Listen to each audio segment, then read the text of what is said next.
A long black stiff shaft was just dominant yesterday on the PGA Tour. I don't know if I want to say that on the internet. In all seriousness, though, Aldrich Potgieter won yesterday on the PGA Tour with very possibly the stiffest set of golf clubs I've ever seen in my entire life. Starting with the driver, which is a Titleist GT2, set up on A1, so just standard, with a Fujikura Ventus Black 8X. 8.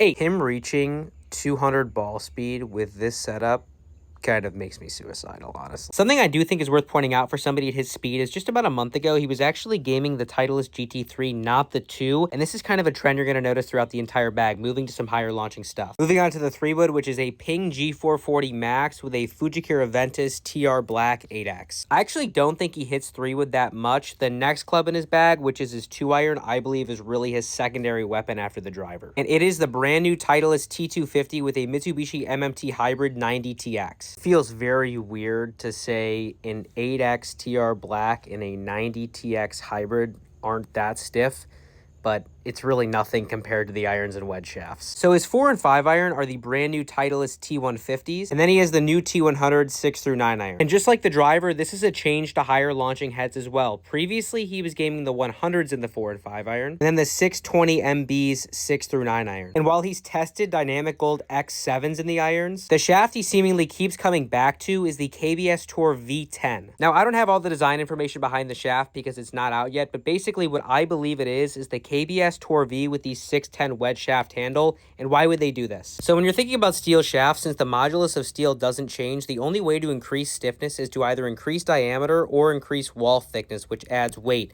So essentially what they did here is they took the Tour V, which is already one of their lowest launching and lowest spinning shafts, and they wanted to make it even stouter, so they increased the butt diameter of 0.610 versus 0.600, therefore creating a product which is better for players who apply a lot of force to the handle. Getting into the wedges, he used to play 5, but now he's back to 4. He has SM10s, 4610F, 5212F with the V10s in his first 2 wedges. Sand wedge, he has a 5410S SM10 and then a 60K star grind. Now I can definitely understand stiffer shafts in the longer full swing wedges, but the 54 and 60 is where it gets diabolical because he is playing X100s in his chipping wedges. I have tried to do this. This is a feat in and of itself, like impressive that he can chip with these. Then you've got the flat stick, which is frankly one of the cleanest I've seen in a minute. A Scotty Cameron 009M with the top line alignment aid. And I'm going to go out on a limb and say that is the Bible verse John 3:16 stamped on the neck. W. Aldrich. And one more higher launching item in the bag, he plays the Titleist Pro V1X Plus, a higher launching, higher spinning version of the Pro V1X.